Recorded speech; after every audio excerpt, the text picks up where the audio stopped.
start 2026 out with the classic dog at home pick. Yeah, I think you have to. I think that everybody and their mother is going to take Indiana.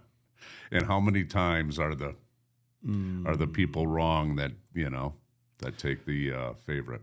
Amen. So, welcome back to GOATQuest. Welcome back, welcome back, welcome back. Good. You remember that? Gosh. What show? 2026. What do you mean? What show is that from? Welcome back, Cotter. Thank you very much. Vinny Barbarino? Yeah. Yeah, John Travolta, sure. Little reset, but we are welcoming you back, GOATQuest audience, to, there you go. Good call. Let's crack them and stack them. A little early for a Cheers. alcoholic beverage. Slurp, slurp, slurp. And this 2026 leads off with resolutions. Everybody sets a New Year's resolution. Yours, Thomas Edward Beer, is? I didn't have a specific resolution, but it's to lose weight, a certain amount. Another 20 pounds. Another 20. Another 20. This is the hard You'll 20. be at another 20 and you'll be svelte. I'll be a scarecrow. I know. Oh, you will be dainty. Easy. Those days. The days of being cute. The beer man. The days of being cute and the days of being in shape. I don't know if they're around anymore. You're going to ruin our Budweiser sponsorship and our Miller sponsorship. The commercial with Christopher Walken and you at the bar will be canceled. I didn't even get any before pictures. Yeah, I should have. You need to get it before. You can I push it out. Oh, my God, I don't want to see him. You can push it out. I don't want to see and do him. the profile. No, me at 320 pounds is not a good before. Ooh. I know. That's unhealthy. Unhealthy? That's unhealthy. What do you think? You're a banner of health over there? I'm not there yet. No, I am not. I am truly not there yet. My resolution. We got bad eating habits. That's our problem. I'm starting to get much, much better. Are you? It's the sweets. I know. Okay, so. What do you think? I just met you? You used to sit there. The grease, I'm out. The cholesterol, the grease, the fat, I'm good on all that now. The fast food, all that's gone. It's just the sweets. Yeah. It's that. You know who did it to me? And we're going to talk about him. Vicky Sweets? Yes. Oh, God. Vic Nice guy Vic. Okay. How many do we have? We got to keep. How many other nicknames we got for Victor Kinney? Oh, God. The Pittsburgh poet. The Texas two-step. I would never call him the Pittsburgh poet. Victor. I'd punch him in the face before I call him. Nice guy Vic. Vicky Sweets. He is a California boy. In the truest sense. Yes. Okay. Other than his political party, he wears a different jersey than most Californians. Yes, he does. And it's not afraid to be outspoken. Oh, no. He's as far right as the right can get. Yeah, and he is a Karen in the male form as the homeowner. What is the HOAs? He leads. He leads in number of complaints filed against his own residents. He leads the league. Yes, he does. And Victor and you are going to be together for the Super Bowl. Oh my God! Eric Burton, our punter, our Catholic Central grad, state champion again. Oh God, it's been 35 years. Ryan Bell, shout out to the Shamrocks. Yeah. Eric Burton, former punter. Yes, you're never a former punter, right? Yeah, I don't know. Because you can always punt. You can always punt. Hey, it's like golf. Yeah. Want to go for a walk? No, I'm going to go punt. You just need a pulse to punt the ball, you son of a bitch. So Eric Burton, you, and the oft retired but always working Jeff Henson. That's the rumor. We'll see. We'll see if Henson, we'll see if we can coach for Southline, another banner. I think, didn't they go undefeated regular season, but lost to Dexter, who went to the state championship and had a great team. And who did Dexter lose to in the state championship? Oh, Orchard Lake St. Mary. If you can, did they get a mouthful of Gonzalez in the state championship game? I don't know how you can. I don't know how you can be proud of a team that just recruits. I love Dexter. I'm a big fan of Dexter. I live right down the road from Dexter. I love the Dreads. They're called the Dreadnoughts? I'm not talking about Dexter. Best nickname in football. I'm talking about Orchard Lake St. Mary. The Dexter Dreads? Are you kidding me? Is that really their name? That's the best nickname in football. Slotka and I were at the game. You went? Yeah, we went to the Dexter game. Interesting. Yeah. Yeah. It was over in the first quarter. Yeah, well, kind of. But we got athletes. We rack them and we stack them, and we're not really recruiting because they would have just gone to another Catholic schools. So it's just it's the private schools recruiting against each other at this point. That's what it's not like we're disenfranchising. Then have your own division. No problem.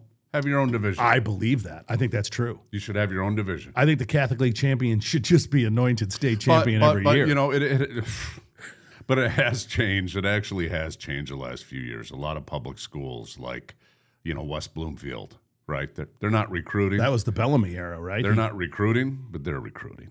I mean, come on. Well, John Harrington was doing this at Farmington Harrison for years. Or downriver. Because he had that open, you know. Or downriver. He was a Class B school. Where Underwood's from. Belleville. Belleville, yeah. I mean, all of a sudden they've got, How about that? He's staying. Yeah. So what I didn't get in the details was this a multi-year deal that Larry Ellison and Michigan put together to pay him like this? Or did they have to give him more money in year 2? Like, this whole I don't know the rules. Right, the league, right? And nobody does. You're going to give me a 5-year, $25 million contract to stay at Michigan? Can you do that? There's a year by. I think it's just year by year. And right? now the guys that are going back and forth between Ole Miss and LSU because of the coaching change there. The guys, you know, the kid at Texas, and it's kind of all secret. Like it's just money given to them without any guide rails. It's just. I think there can be consequences now because the agents are involved, and you know if the agent's money is involved, the agent is getting some contractual terms when they're putting money at risk. I think it's all year by year. That's what I've heard. I haven't heard of any like 3-year deals. Have you? I can't say that I heard anything different. No. But I did set my own New Year's resolution, and that is to be better with our GOAT lists. We have not properly promoted the debate of who is the greatest of all time. We get wound up into current events on this show, and we really do have to debate who the greatest of all time is with a little more sanctity, since that's what we are about on the web at GOATQuest.com. So I'm going to do a better job with the GOAT lists on this GOAT cast for 2026. I do have a couple of notes from 2025 to wrap it up. We said goodbye to our founding engineer, Johnny Schmidt. Byron, Michigan, Johnny Schmidt. And Johnny served our country honorably in the service, came back, became a media guy, producer, did a fantastic job helping us launch this show. And he handed the torch to the capable hands of Cameron Harris. Cam behind the glass is the new producer here in the studio, Brighton, Michigan, Speakeasy Studios. Tom, in the transition, how do you feel? Do you think we're in safe hands? Early indications. Give me your Google review. The jury's out. Fair. Today's a big day for him. You know, it's opening day. It is. It is. It's opening for day. For us in 26 and for him. It's never. No, we've already done the opening day, but I know what you're saying. Yeah. He's got a lot of pressure. And he's from Rhode Island. Biggest little state in America. I just found that out. The only person I've ever met from Rhode Island. That is how cultured you are. The first person you've ever met from Rhode Island. There's 500 people in Rhode Island. There's a couple more than that, but I get where you're going with this. Yeah. So Cam from Rhode Island now lives up in Flushing. Shout out to James Lee, Little Rascals. That's a 1990s reset from the Teen Club. A young man from Flushing behind the glass is taking care of us, and we're very happy to have him. We, though, are in very grateful times as sports fans in the city of Detroit right now. Now, of course, a winning season for the Lions, but not a season that we expected or hoped for with the 9-8 record, not landing the Detroit Lions in the playoffs. That sums up all I want to say about what happened in 2025 to your Detroit Lions. But the Lions coaching staff, which was torn into disarray in the offseason, Aaron Glenn saved his job somehow with a very poor record for the Jets, but Woody Johnson's given him another year. He'll get another chance. Our former defensive coordinator, and Ben Johnson, our former offensive coordinator, that many people thought was the straw that stirs the drink with the way that offense is moving on in the NFL playoffs. Give me just a taste to wrap up your Lions thoughts for 2025? And then in light of what Ben Johnson has done, does this make you scratch your head a bit? To keep it simple, losing Ragnow right at the beginning of the season was huge. In the offseason, beginning of the yeah. I mean, in the first couple games, the offensive line was horrible. So I don't know. You just can't lose Pro Bowl players.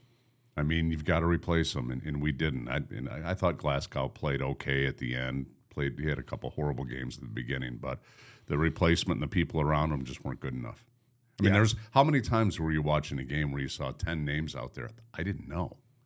Like, I didn't know a cornerback, or I didn't, I will be forever grateful to Dan Campbell for bringing this franchise back, because it was a laughing stock for a long time.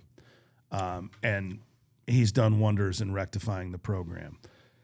I don't think that he and Brad Holmes realized just how important and just how great the coordination of their offenses and defenses were, and how important those two people were to the program. I especially don't think that they understood the game management scenarios that Ben Johnson's offense put them in, the luxury of the way he called plays and the way he managed the offense, the way he kept the defense off the field. And when I look at the way Ben Johnson is taking care of game management and the way they're playing in the fourth quarter in Chicago, I see a lot of what I saw from the Lions in years past. Yeah. So that's my pause button. The proof's in the pudding, right? I mean, they're in the playoffs. They won their first playoff game, and I don't even know how long. When's the last time Chicago won a play? It's not 1985. No, Jay Cutler won a playoff game. One. Maybe one. Yeah. Yeah, maybe one or two in 30 years, 35 years, 40 years. 40 years? Yeah, 40 years. I don't know. I mean, it's difficult to pinpoint exactly what the issue was. I just think losing Ragnow and then a series of injuries on the defense. Both of our corners gone. You can make a lot of excuses. We still managed the clock so poorly in so many games, and we took points off the board by not kicking field goals when we should have taken points at a premium. By the way, I still say the game management by Campbell this year was way below average. And when you watch the game, the same game management, the way Ben Johnson handles it, looking at the context, he still goes for it on fourth down a lot. Yeah, but he takes points when he needs to. Yeah, that is one thing that it's a little bothersome to watch a whole game knowing that on every fourth down you're going for it. But I don't know. They must have done the numbers and figured something out. I'd even like to know what happened with the offensive coordinator. Something happened. Yeah, with this play calling takeover. Something happened. And I don't know what it was, but that's normally... It'll be very painful if Ben Johnson takes this Bears team to the Super Bowl. Oh, gosh. It'll be extremely painful. Much more painful than Stafford going to L.A. and winning a Super Bowl. Very painful. That was painful. But if Chicago wins a Super Bowl... I don't think it can happen, but I know that this NFL season is about as parody-stricken and topsy-turvy as anybody could possibly imagine. Look at the Eagles. Who would have ever picked the Eagles to lose on a freezing cold day to San Fran at home? And they just won the Super Bowl. And they're all healthy. Yeah, they're all lined up. They got all their players back too. Both defensive tackles. They had two offensive linemen that were out that came back, and they lost. Yeah. And A.J. Brown really dropped. He really surfaced as it's funny because A.J. Brown was both correct in his determination early on in the season that they were not doing enough offensively, that they did not make moves to fortify the offense, and then he was a cancer down the stretch with the dropping balls, with the me, and then non-performance to back it up. Yeah. Right. So I see both ends of the spectrum with A.J. Brown. He's got to go, though. I don't know. Yeah, believe me, talent outlasts attitude. I know old school people are like, you're out of your mind. A bad person can poison the locker room and poison everything you're doing. But that's the NFL. They paid the guy probably $80 million, $100 $100 million. He ain't going anywhere. I don't know. I think they're going to find a way to trade A.J. Brown. I think that the days of the A.J. Browns and the D.K. Metcalfs poisoning locker rooms and ruining run opportunities because of bad mojo. What those was days, DK Metcalf doing at the Lions game? Punching Grabbing a that fan. guy's face. What are you doing? What? Well, You're I'll give you two points on that one. Number one, why is your attention span directed to a fan in the corner when you're in the middle of a National Football League playoff game where you're being paid? What's the weekly check for an NFL player? Oh, God, I don't know. For at his salary rate, aren't you making 7 figures plus per game? Oh, yeah. Okay. Yeah. So he's in the 7-figure range. That's after tax, after everything's taken out. Yeah. So and you're paying attention to somebody in the crowd. Number two, this goes for other situations too, like the LaFleur. Sharon Moore. Remember when LaFleur got into it with the fan before in the pregame with the Packers?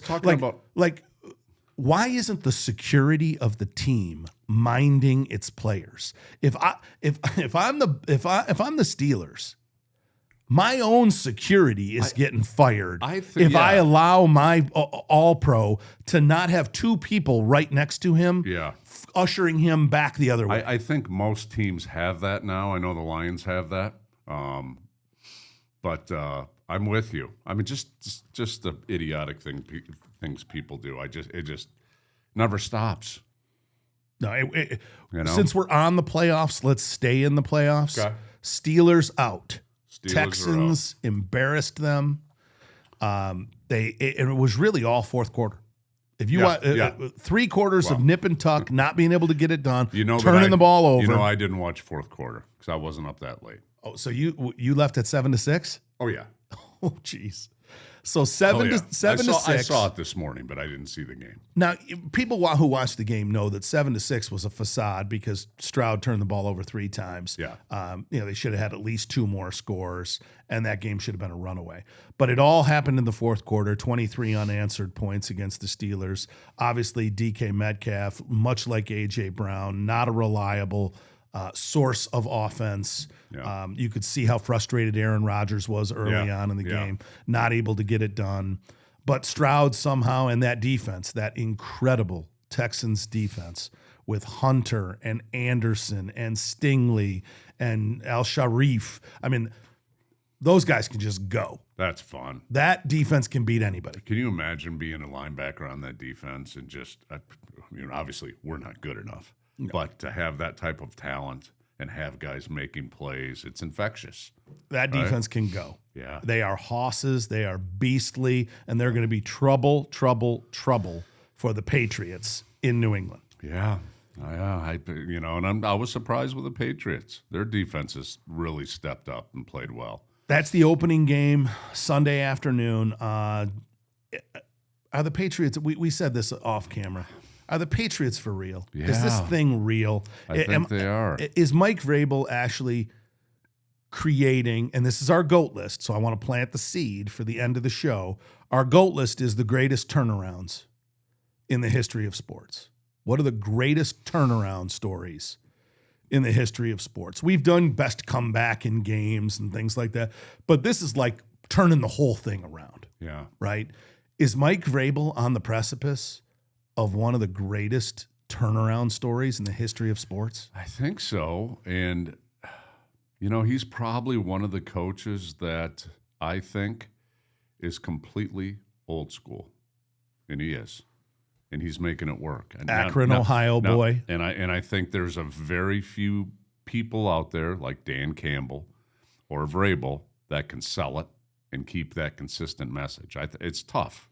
It's tough. Ben Johnson, good, better, best. Dude, even when I played, the guys that make the most money can be a problem.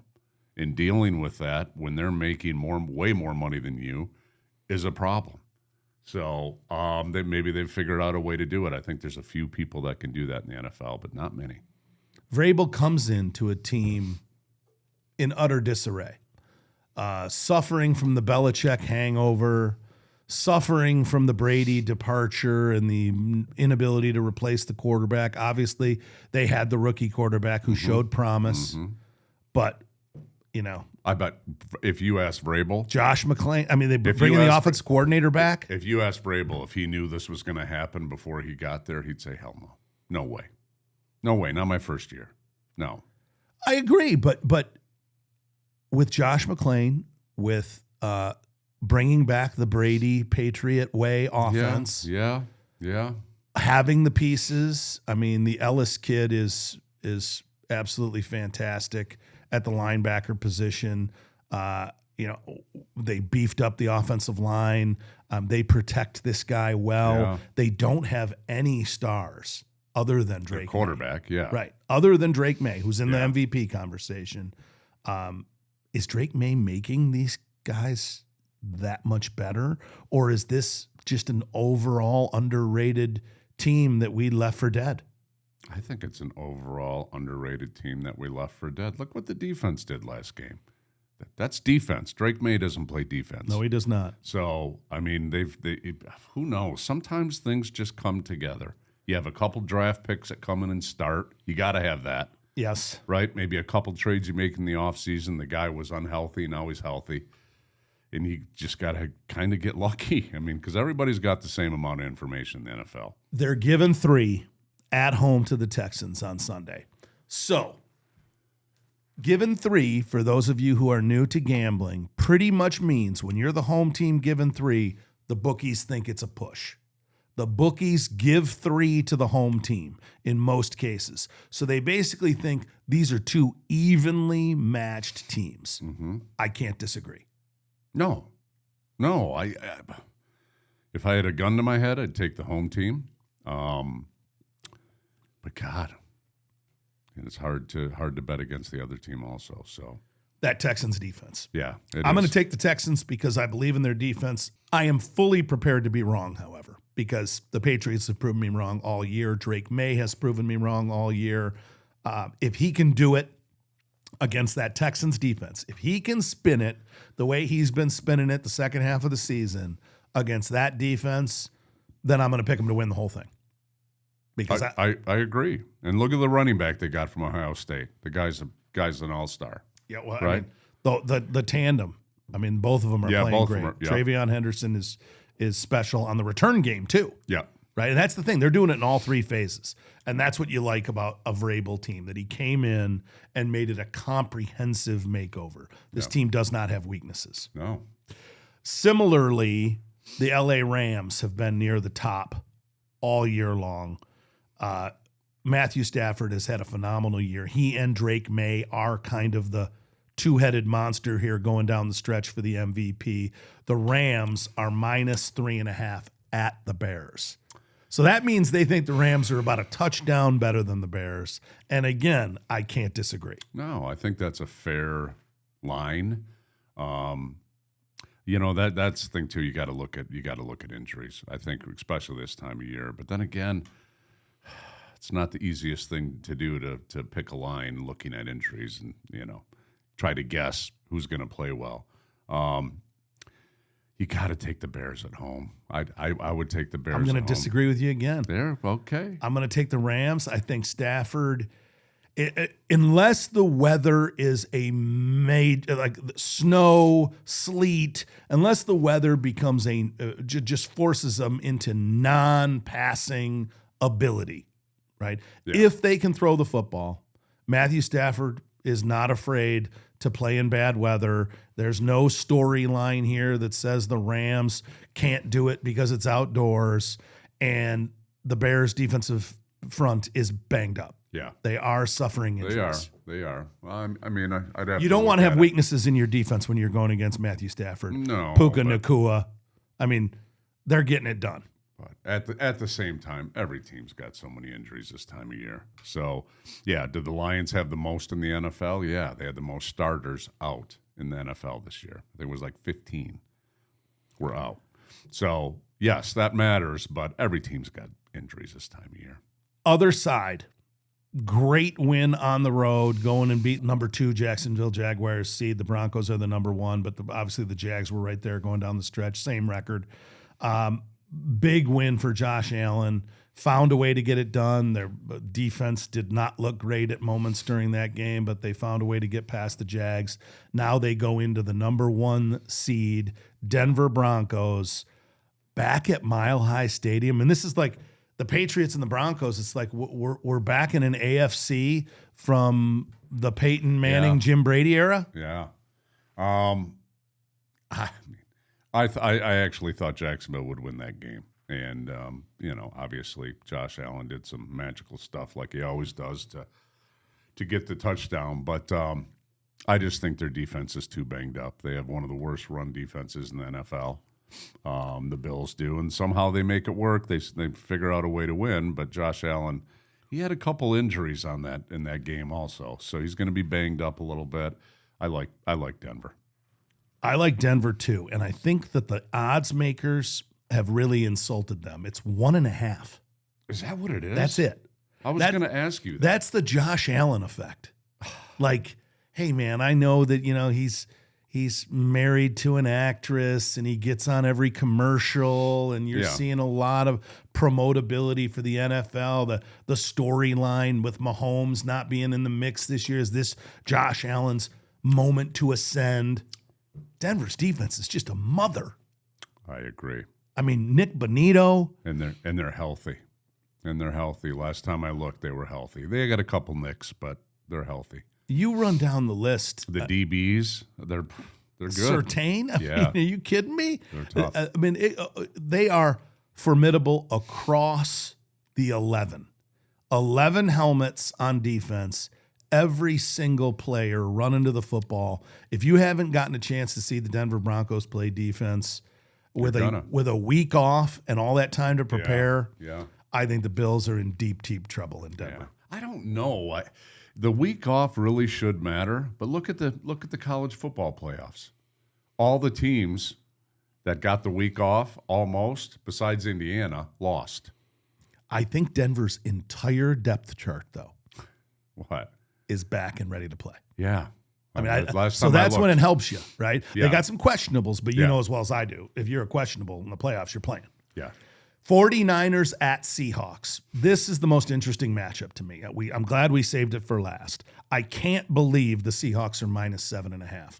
That is total disrespect to what Kyle Shanahan has done, which is probably, I know we're talking about Vrabel and Ben Johnson, and of course Liam Cohen, who got knocked out for the Jags, all these turnaround stories. But Shanahan, that team has been decimated by injury all year long, even in this game with Kittle going down, and he still finds a way to win. They just win. Yeah.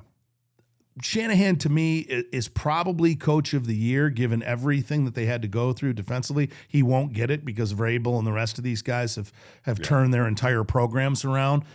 But I look at 49ers, Seahawks, and to me, that's a pick 'em game. Flip a coin. Not to me. No? I think 7.5 is an accurate line.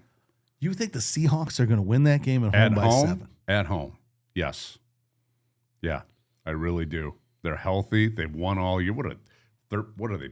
What's their record? 14-2 or 13? 14-3. 14-3. But they're going against. And it's not Christian McCaffrey. Purdy is back, healthy, spinning it, scrambling. You want to talk about a defense? Seattle's defense is tough too. The San Francisco's going to get some of the receiving core back for this game. Yeah.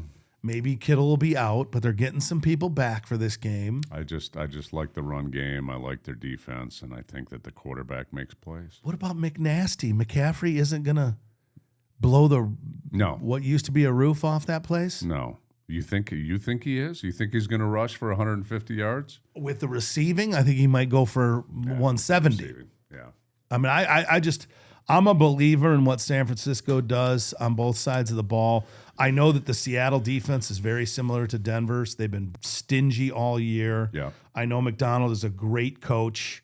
They got a lot to be proud of the season they put together in Seattle. And obviously, I think Seattle can win that game. But I think it's a field goal game either way, right down the stretch. I would take the points. Okay. Great. Is that a gentleman's? No. Is that a gentleman's side arrangement? That's it. All right. We got one. We're going to play out. So We'll come back to you with a Super Bowl preview. We won't give you all of that energy quite yet, but you just heard what we think of the NFL playoffs. When I started this segment, we started talking about the semi-disappointment, but still a winning season with the Lions. And we started it by saying that Detroit is in a very prosperous time from a sports fan's perspective, and that's because Pistons, number one in the East, right? Sitting there, 28-10, 14-4 at home, 13-6 away, 7-3 in the division, 20-6 in the conference. They're winning every way you can win. We talked about what an incredible coaching job Bickerstaff has done in turning this around. The coming of age of Cade Cunningham, the bench play. I mean, the Isaiah Stewart, the Ivy. I mean, the contributions that they're getting from every part of the lineup. Other than free throw shooting, this team to me is hitting on all cylinders. I mean, Cade Cunningham is leading them in points at 26, 27 points a game. He's he's number one in assists per game. He's second in rebounds per game. I mean, that's a little scary, though. We lose him, we're in trouble. But you know what? When he goes out of the game, I know the other guys come back they in. step Tobias right in. Harris hitting threes. Holland. Yeah. I mean, everybody contributes on this team. LeVert. Duran. Yeah. LeVert. Yeah. They can shoot Jenkins. the ball. They've got guys who step in and play defense. They've got some defensive specialists, some shutdown defenders. Yeah, I love Isaiah Stewart, too. He didn't take any shit, and I just like having him on the team, on the defense. I think watching him. I think they've got the makeup of a winning team. The way they play defense is spit nasty. Yeah. The way that they just pummeled New York in their opportunity to show them a little what for after the playoff series last year. The Knicks are sitting at second, 3.5 games back, but when you see them both on the court together, there's no comparison. Yeah. No, they're fun to watch. They're fun to watch, and they're making shots that Boston still gives them some trouble. But other than Boston, I don't think anybody in the East gives them trouble. No, not that I can see. Not that I can see. On the Western side, though, there's lots of trouble because at 33-7, up until a couple of weeks ago, Oklahoma City was on pace to have the greatest season in NBA history. I mean, they were sitting there with 1 or 2 losses, and they went on a little bit of a dirt run here. But I mean, when you look at Oklahoma City, are they the guaranteed repeater, or could a team with the Pistons' grit throw them off their game? And I know I got rose-colored glasses. I'm already projecting an OKC Pistons final. Yeah. But for those of us who want to dream the impossible dream and get Detroit basketball back into the NBA Finals, could that happen? It could. I mean, it's the closest we've been in the last. But is the defense nasty enough to beat them? I don't know. To it's beat Cade on Shai Gilgeous, right? Yeah. To beat OKC in a 7-game series, no, not this year. Cade on SGA. Could Cade handle him? Could he neutralize him? He can. I mean, the guy's an amazing athlete. Without getting 6 fouls in 3.5? No, I mean, it's possible, but it'd be tough. I just think they have too much talent, OKC. They're just deep. They're deep all around. The Spurs are very good. The Nuggets are very good. The T-Wolves are very good. I mean, I know you like the Houston. You like the Rockets. They're 9 games back. They're still in a playoff spot. Yeah. They were your preseason pick. I took the easy pick of OKC repeating. Obviously, they're fantastic. I do revise. I think the Pistons have a shot. And I think the Spurs could also upset OKC. I mean, I still like the Knicks, too. And then the Celtics are in our division also. So it's just too early. The other side of winter sports. Hockey. And what's that team that plays, the other team that plays at LCA? The Winged Wheel? The Red Wings. The Detroit Red Wings. Also sitting atop the division. Another 2 points in overtime last night on an Andrew Kopp cross-check goal. Can we call it a cross? He might have gotten away with one in front of the net, but a beautiful pass by DeBrincat. Pop, pop, pop. And the Wings win in overtime last night. To take another 2 points on the lead in the Atlantic. Is this for real? I think so. I like their defense. What would give you after the second half collapses of recent years, what is it about the makeup of this Iser plan? I just think we're a little deeper. I think we're a little deeper than we've been the last few years. And I think if some people get hurt, we've got some guys that'll step up behind them. And I think our defensemen are getting a little older. So, I mean, Morris Sider, when we drafted him 2-3 years ago, he was 17 years old. So now, what is he, 20, 21 years old? So he's coming into his own, getting a little stronger, smarter. I just think we're better on defense. I agree 100% with that assessment. I don't think I've ever said that on this show. No, you actually assessed something, in my opinion, as soundly as it can be assessed. I still don't think their defense is great, but I think it's much better. Yeah. It's so much better at moving the puck out of the defensive zone into the offensive zone, which is getting the puck through the neutral zone with our defenders was like a mystery of the last couple of years. Yeah. And when I watch this team now, the flow, the time of possession in the offensive end, some of that, I mean, obviously this is the best power play team in the NHL right now. When you've got Patrick Kane and some of these other experienced leaders on that end of the ice for the power play, you've got some big-time difference makers. Yeah, for me, it's just, I think that, it's the 17, 18-year-old kids that you brought up are finally becoming men, and they're still on the same team. That's what I see. Continuity. I mean, and that's You'd like to have Gothisbehere, though, especially when he hit that rocket again last night for Carolina. Oh, yeah, no question. There's still a few mistakes on the road to greatness. Oh, that's part of it. But how about Gibson? A new life. Yeah. Because he was in L.A., right? Anaheim. Yeah, but I'm telling you, like the rejuvenation. If you get it done between the pipes, like when we talked about football, like when you have defensive ends and tackles making plays in the backfield, it changes your whole defense. It's infectious. Same thing with this. When you see a big hit or a great goal or somebody make a great pass, it's infectious, and it kind of overtakes the whole team. You've been on it. I agree. You've been on a team that we've been on a bunch of teams that are shit, and then all of a sudden something clicks, and guys start making plays. It didn't happen often at Wayne State, but it happened.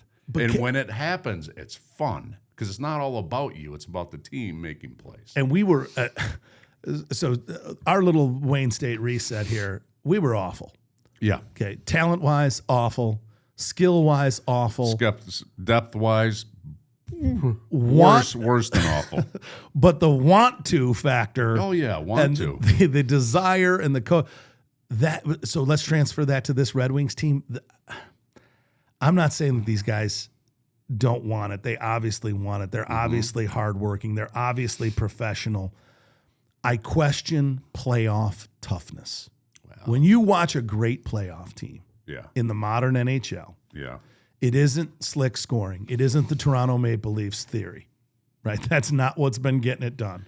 What's been getting done is tight checking, fierce forechecking, no time, right? Closing time and space. Did you ever see that video for the head coach of Florida? And he's like, you guys get up, where you get up 3-1. Paul Maurice. Yeah, and you want to pass the puck and look sweet. He goes, pound their fucking asses. So when you get to the sixth or seventh game, they got nothing left. Yeah. No, I don't know. I don't know if that's a Red Wings team yet. Exactly. I don't think we hit with enough ferocity. I don't think we're hard enough to play against. Right. Yeah. When you talk to real hockey people, I was just talking, and I'm not name dropping here, but I got a chance to have a quick conversation with Chris Chelios the other night. And when you talk to guys who played hockey at a high level, they all kind of talk about the difficulty to play against someone, right? The guys who were just difficult to play against, that were just in your shorts, that were annoying, that were on top of you, that were pressuring you. Like those were the teams and the games that were the most difficult are the ones that just make it really difficult to play at any moment. Don't give you freedom on the ice. I don't know that the Red Wings are there yet, but I see a lot of promising signs. Yeah. I mean, obviously, the best players are the players that give you the most problems, right? I'd say that's so in football. I mean, just talent-wise, playing against someone that's that talented. And I will tell you from the other side, it's the Colorado Avalanche right now. They're the ones that have 74 points, 14 points ahead of, or 11 points ahead of everybody else in the league. They're on a record-breaking pace with 33 wins. The Avalanche, I'm not sure that they play with the grit necessary to take it all the way in the playoffs. I think Sakic is trying to transform that lineup. Besides Florida, can you name a team, Edmonton maybe, that plays with that grit? There's not many. I think Lightning. It's a different game. Maybe the Lightning. I think the Lightning play with more grit. I like where the Buffalo Sabres are going. This is a new attitude with the young Sabres team. Josh Norris came back from injury, but with Thompson and the rest of that young front in Buffalo, I like them. Yeah, I mean, Carolina, who we just beat, is a gritty team. I like Dallas. I mean, Dallas is there. That Jamie Benn is just an annoying son of a bitch. So I do think there's some teams. The Vegas Golden Knights and the Colorado Avalanche are the two that I'd be most fearful of coming out of the West. But I think the Wings are going to have plenty to get through Tampa Bay and Carolina. Yeah, I think so. I mean, it's what are we, halfway through the year?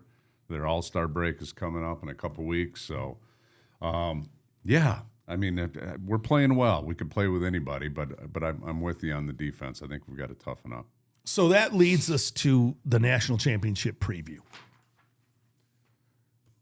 We have been more than animated about how impressed we have been with Signetti and the Hoosiers. Yeah. Coming out of James Madison. Every position. Almost every position that they have. You're convinced. I'm convinced is like better than the other team. You see the running backs, the offensive linemen. You remember the sheets of paper you used to get, the scouting sheets? Yeah. And you'd be looking at the depth chart of the other team. Yeah. And you know this feeling. Yeah. When you look at the depth chart of the other team, and Eric Lynch is on there, and he's going to play in the NFL. Yeah. Right. And this guy is on there, and he's going to play in the NFL. Well, we didn't know that then. But I think we had a pretty good idea. Yeah, maybe. I mean, Monty Brown, Ed Fillion, Jim Lenz. I mean, you go against a lot of guys, you had a good feeling. Yeah. Right. But when you look at these scouting reports and you look at Indiana's depth chart, how can you not look at that and walk away from it going, we got to play perfect? Yeah, and I think for me, watching their D line and the stunts that they do and their the discipline and speed. Watch when there's a sweep. You will have somebody that has outside contain every single time. They don't get beat to the outside, so they don't get beat, to the sideline and a long run. Nobody is playing their own game. No. They're all playing the team game. Yes. The team. Yes, and you can also see the gaps when there's a run. You can see that the defensive linemen are filling a gap, the linebackers in his right gap, right?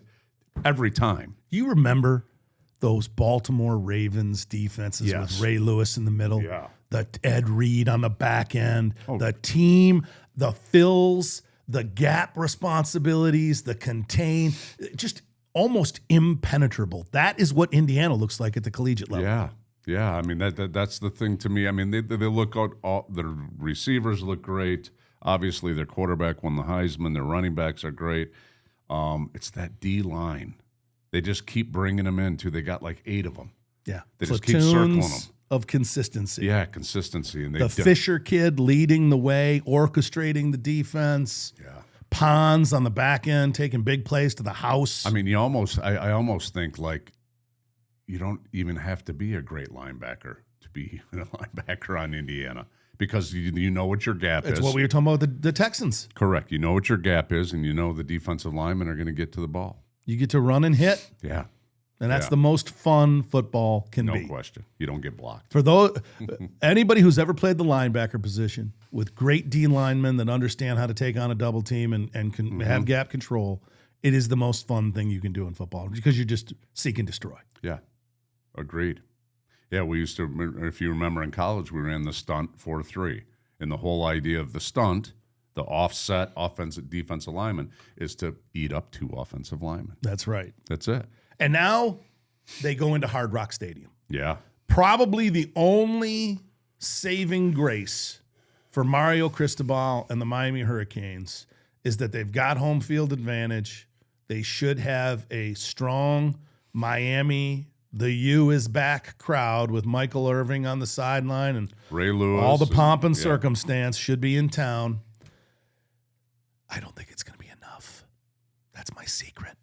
I don't think it's going to be close to enough. But you do think it can be competitive. I actually, because it's an 8.5 point spread, and I don't think that's a big enough number.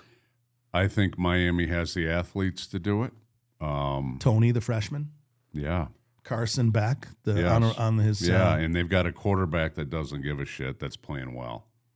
He's playing really well. Does he not give a shit? He looked like he was praying to every form of deity on the sideline that Trinidad Chambliss didn't work some more Ferris State magic there at the end of that Ole Miss game. Well, I mean, just because he's praying doesn't mean that he's... And we've seen pass interference called for less. Yeah, that's true.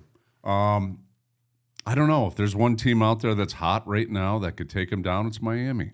That's all I got. I think 8.5 points is just too many points. And now, mind you, too, Indiana has been on a run of no mistakes. How often does a run of no mistakes last? Well, not forever. Maybe not forever. It does. I don't care who you are. But it's happened for a season.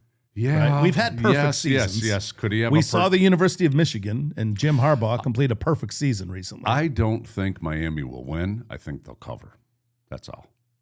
It's not like I'm thinking Miami's going to win 30-20 or something. I just think they'll cover. I look at the perfection that Mendoza has executed offensively since the second half of the Penn State game.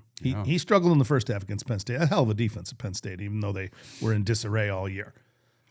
Mendoza from second half of Penn State on, hard to put your finger on something that he should improve. Isn't it great watching a football game when a team can run the ball? It changes everything. MB. Everything. I like that kid. Black. I like the other one. Yeah, I like them all. They're all good. They're all really good. So I don't know. There's something about when you can run the football, everything else gets better. Hopefully, well, we'll see. If there's one team that with defense that could give them an issue running the ball, it's Miami. Do you find it interesting that the Signetti experiment, which if this were a clinical trial, that drug would be approved. Yes. The Signetti experiment has now resulted in other programs designing their entire offseason staffing model to concentrate on the portal. Sure. You're now engineering football teams out of the portal. I don't know if that's a Signetti only. Not only, but it's his game plan that they're all trying to replicate. Oh, now. you have to. You got to play the game that's being played. Like Kiffin's trying to get continuity out of the Ole Miss lineup. Absolutely. He's trying to bring some in. As these coaches shift, they're bringing players with them. They have to. Joe? What if you were a coach? I don't think it should be legal. What? I don't think it should be legal. Why? I'll present the rule to you as I think it should be. Okay. Now that college football is a business, and it is. That is a fact. Defined and determined.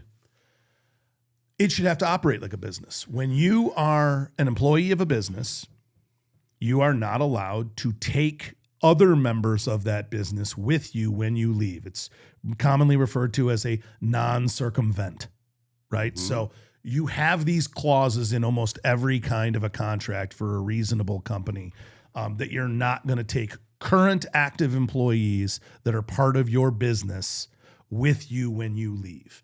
I think that should be, at least for 1 year, the way that college football operates. For 1 year after you depart, you're not allowed to touch the other team that you just departed from. That should be a rule.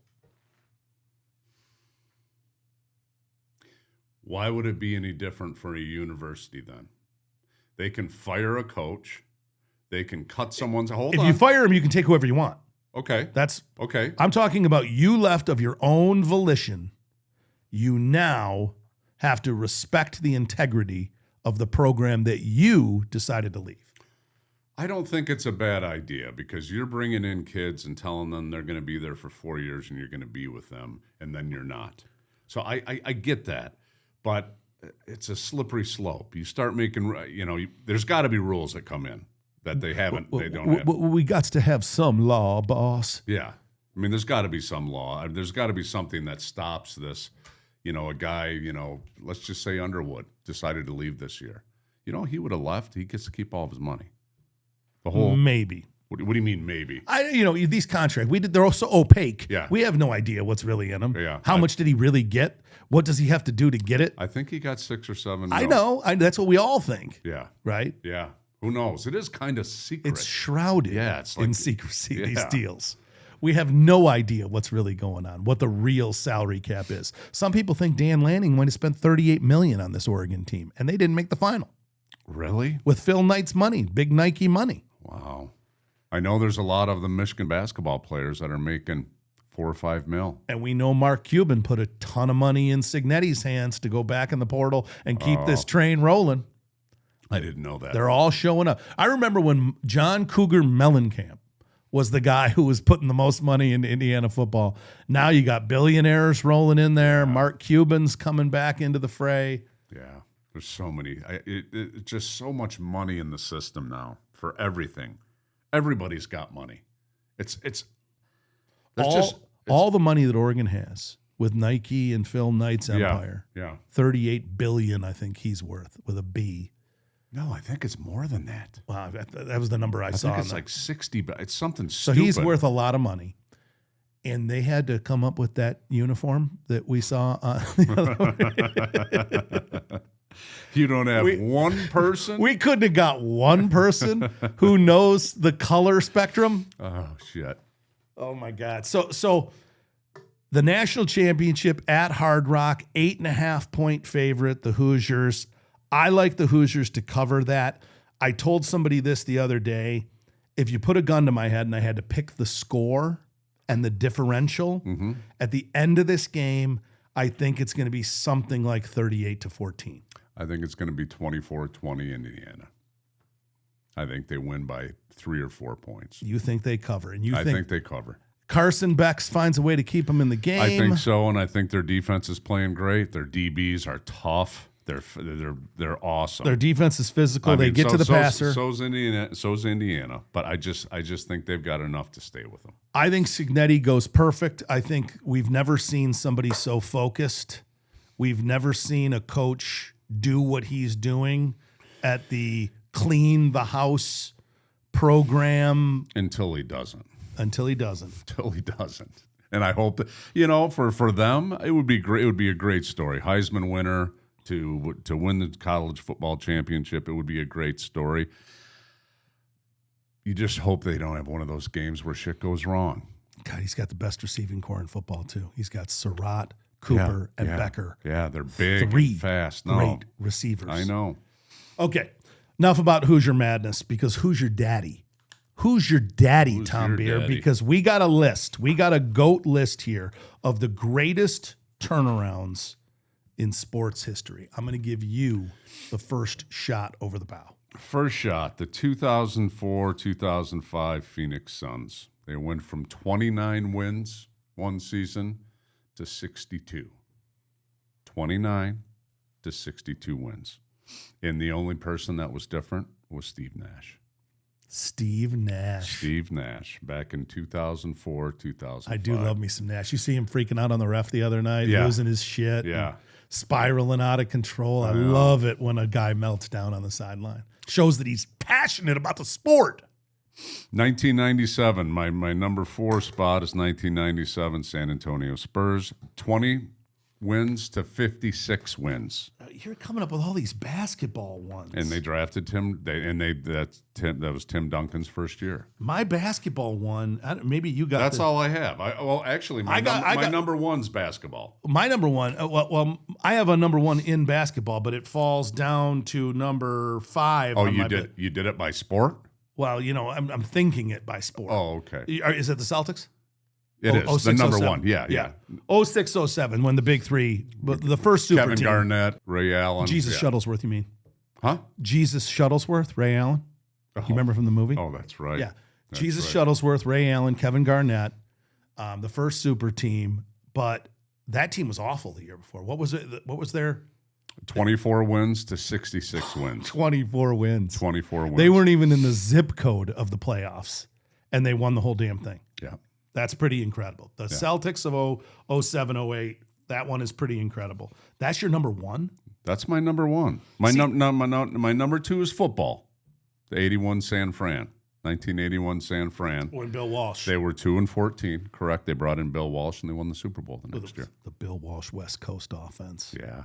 They also had a young man named Joe Montana. They did. Yes, they did. Yeah. So I'm going to frame this a little bit before I hit you with some of the ones on my list. Because there's different kinds of turnarounds. Did you turn around the game? We've talked about the Tom Brady Atlanta Falcons, the meltdown where Brady comes back. That's a great turnaround in a game. Yes. The Boston Red Sox that were down 3-0 to the Yankees, or was it 3-0 to the Yankees? Yeah. And came back and win the ALCS. Yeah. Weren't they down to like 3 outs? Yeah. What was that like for a 4-game sweep? 2000 or something? 2004. 2004. Red Sox turned around the World Series. What we're really going for today, and I'm glad you stayed on it, is turning around the whole team. Yes. We're talking about turning around the program, the team, the franchise. We mentioned the Celtics. That one I love.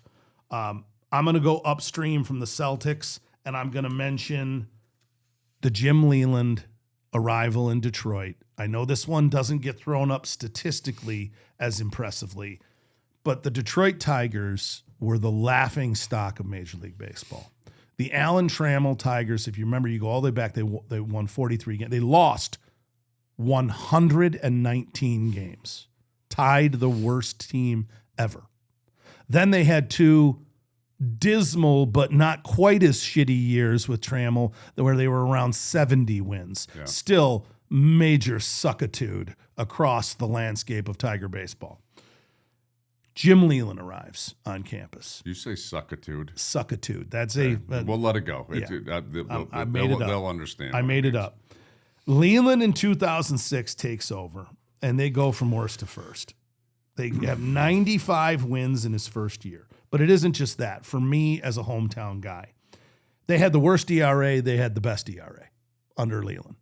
Justin Verlander, a rookie right-hander, Kenny Rogers, an old-timer left-hander. They did it every way you can think of. When you go back and you think about the lineup, when you think about Polanco, Ordonez, Cabrera, Pudge Rodriguez, Carlos Guillen, the professional hitter. By the way, all these guys from Venezuela.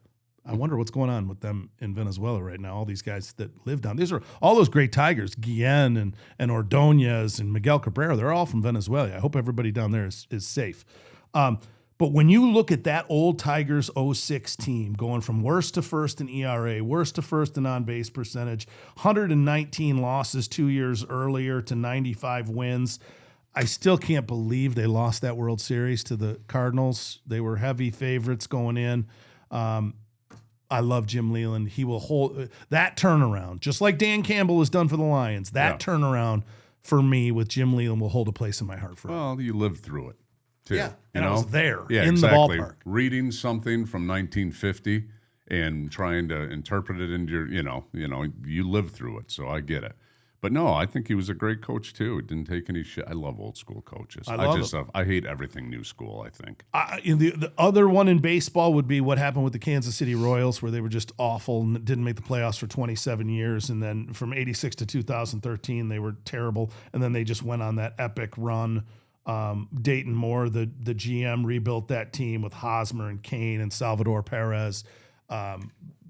Kansas City Royals, amazing turnaround in that one. That one did not make my list. I got one more. Okay. 1999 St. Louis Rams, from the poorest franchise in the NFL. Oh, that Dick Vermeil. The biggest show on turf. with the Kurt Warner or Marshall Falk. Was Kurt Warner the guy who was bagging groceries and playing in the Arena League a year and a half before they put him on the field? That one is an amazing story. What year was that one? 1999. 99. I can't believe that was that long ago. I know. 27 years ago was the greatest show on turf. 27 years. Isaac Bruce, Marshall Falk. Yeah. Just guys who could do it all. I know.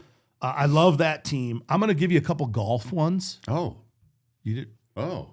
I didn't. I did. Tiger Woods. I mean, are you telling me the 2019 Masters? He had been basically out of contention for 11 years. I mean, that was amazing. Had been, had not been even a factor for years, and all of a sudden he puts on the red shirt in 2019. And I guess because Tiger was so good for so long that it didn't even pop in my mind, right? I mean, I think all golfers kind of knew Tiger would win again at the Masters, even though he was hurt. We always said to ourselves, he's got to win one more time. He's not even 50. I don't. What did he win the last one at? Like low 40s, 42? We talked about Jordan going in baseball, failing at baseball, and coming back to basketball. But that's not really a turnaround. No. Monica Seles in tennis, where she got stabbed in the back and had to take a couple years off, came back and won. Amazing story. But the golf one that I wanted to get to was Ben Hogan. I know this one goes way back, goes all the way back to 1950. But in 1949, Hogan got in a head-on collision with a bus. He should have been dead. Broke every bone in his body. He was in traction for months. He actually, a year later, shows up at the U.S. Open at Marion. His legs, he was using compression wraps on his legs. Still had compression wraps up and down his entire legs, and he frickin' won the 1950 U.S. Open. Ben Hogan. Didn't know that. How about that one? 1950. Ben 76 years ago. That's right. Wow. That's right.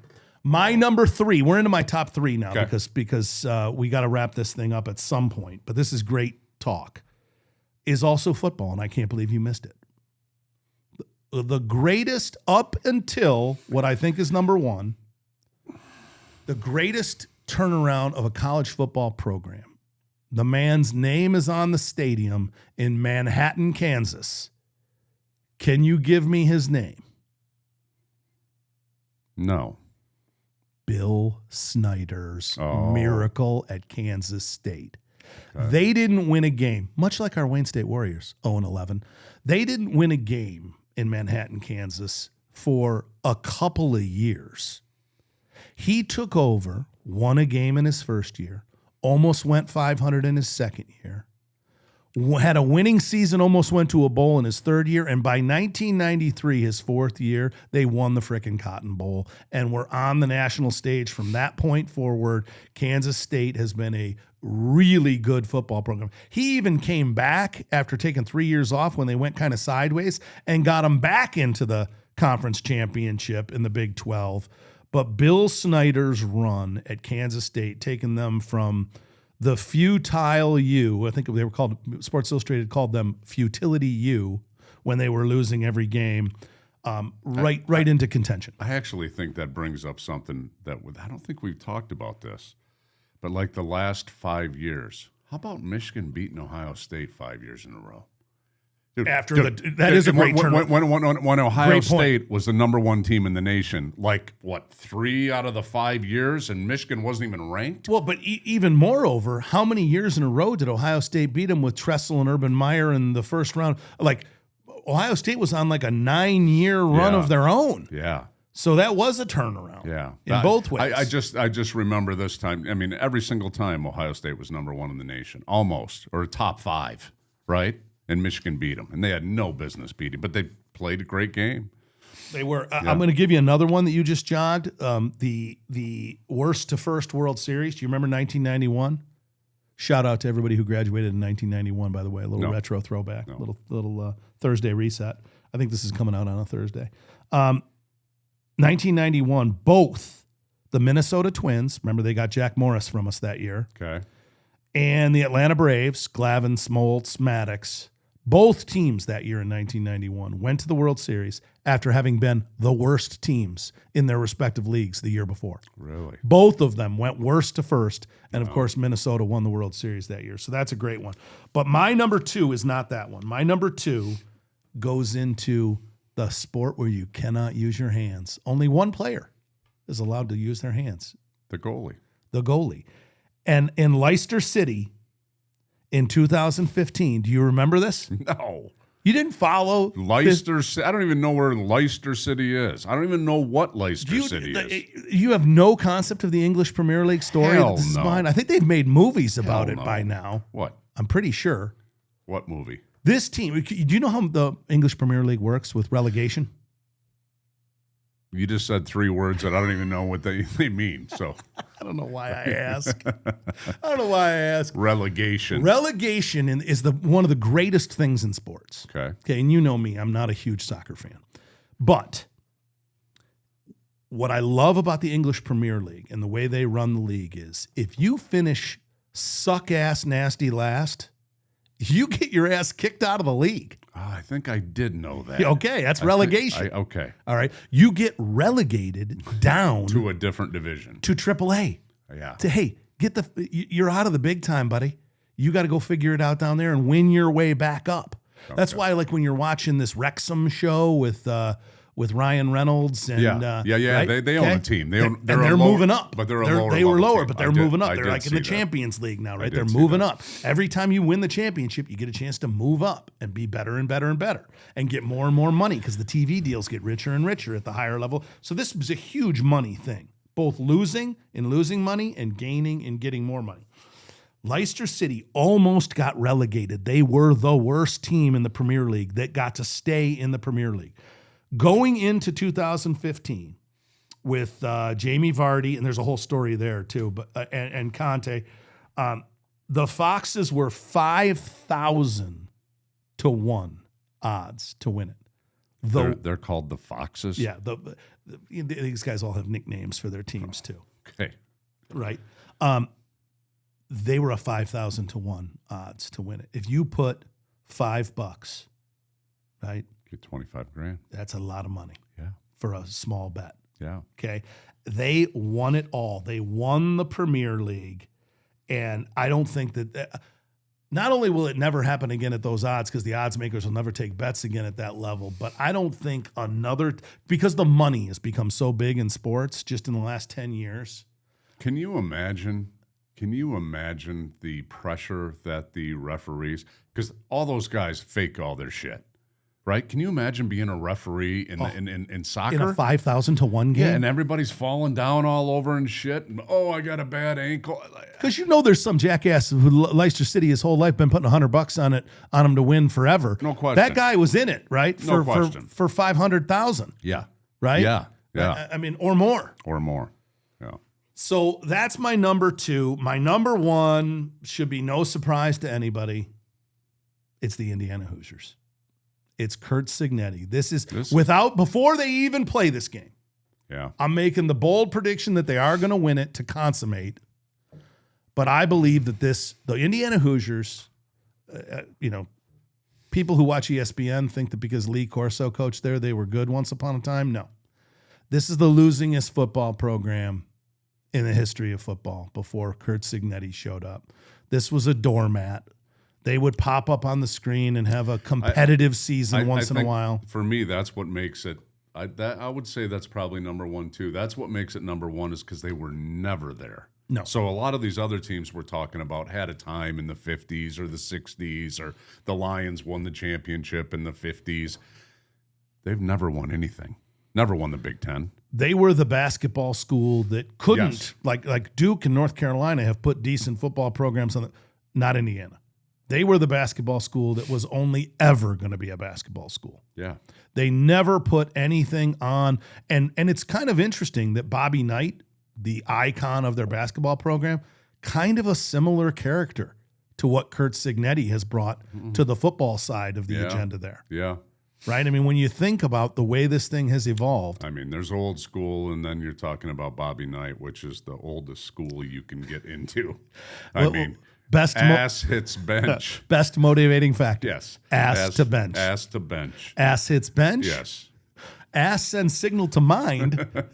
That ass doesn't want to be on bench. And mind needs to motivate body to play better. This is not a difficult thing. And the best is he's talking to everybody. He's like, you get it? You know? I loved Bobby Knight. Obviously there's things to be not loved. Things to be not loved about him, certainly, but he was good for the sport. Oh. But you got to have everybody can debate whether or not someone in retrospect was a perfect human being, but were they part of their time? I mean, Bobby Knight was part of his time. No question. Right? He was part of his era. Yeah. Another guy who was part of his era who we didn't mention as an individual because we were talking about team turnarounds, but another big turnaround. How about George Foreman? Loses the heavyweight title to Ali in our lifetime, not just making grills for Michael Scott to burn his foot on, but George Foreman took 10 years off before he came back just to raise money for his church. He was a minister. Yeah. Just came exhibitions. Maybe I'll fight a few professional fights. And a few years later, he's fighting Michael Moore from Kronk Gym in Detroit, probably Emmanuel's greatest loss as far as, looking back on what should have, could have. Yeah. But Michael Moore loses, gets knocked out by George Foreman, and he wins the heavyweight title. And how old was George then? 45 years old. 1994. He was 45 years old. I tell you what, it's what, I'm 56 now. You are not. Yeah, I am. And it's amazing how quickly we go down the tubes. Oh, you look spry, young man. No, stop it. No, it's not about that. It's about the joints and about the muscles and about the tendons and the pain. But you're going to lose 20. That's the resolution. It's my all coming together. Yeah, I've got actually. This is the year. 26 is the year. This is it? I think so. God, I hope so. I think so. I can't believe you're going to L.A. with Burton, Henson, Kinney. Mm-hmm. Anybody else? Did I miss one? Nobody that you know. Victor's brother. Oh, I know Mike. Mike, you know Mike. Yeah. Love Mike. You kidding me? Can we get a Mike Kinney shout out? Yeah. I love Victor because I have to, because we're brothers. Yeah. But I kind of like Mike more. I'm really starting to not like Burton later in life. Not like Burton? No. That's sacrilege. No, it's not sacrilege. It's just common sense. Not liking Burton is like not liking peanut butter and jelly. He's a fucking punter. I mean, but that's the charm of him, is that he would stick his nose in there. Yeah, no, not really. He never stuck his nose. Or he'd climb a tree in a fight. He might have dipped a pinky in there. A pinky toe? Yeah, a pinky toe in there. He didn't stick his nose in there. He's a Eric Burton, good family man. Did he ever hit anybody in his life? I think so. Where? I think there's a tape where he did shove somebody out of bounds. With a haphazard one-armed shove. Not trying to get too physical. Didn't want the guy to come back at him pissed off. No, because then he'd have to duck. Right. Burton would duck. But he'd put the ball under his arm and go. He did once or twice. He acts like he ran for 50 yards or something. It wasn't no 50 yards. But he has something to behold. Put Eric Burton in a strategic situation at Don Cherry's in Canada, in Windsor, Canada. Yeah. I don't think he'd find a more winning solution. Well, he's the reason. Oh, really? Yeah. Yeah, I've got a story. I got a story I can't tell. But can you show me the remnants of the teeth that are still missing? That was Bentley's, not Don Cherry's. That was Burton's fault. That was all Burton's fault. We'll see, but now we get to the root of why you. This is why you really have animosity. You're bringing up. I hate him. Because he took your teeth. Yeah, I hate him. He took his decisions. His bad decisions eliminated a portion of your smile. That's true. That's where. With that, we are going to sum it up. Super Bowl coming, national championship coming. I pick the Hoosiers. He picks the Canes. Hopefully, you understood the reasoning behind these picks. We looked at the NFL playoffs. We showed you that we have 2026 mission on the agenda. Hopefully, you enjoyed it. And as always, we want you to go out into the world and be the GOAT, be the greatest of all time at whatever it is that you're doing today. We're on everything. Instagram, YouTube. Find us. Listen to the Beer Man. Find us. Follow us. We might even be at a place here in the near future. We have a potential negotiation to do live broadcasts somewhere. can't tell you. It's secret.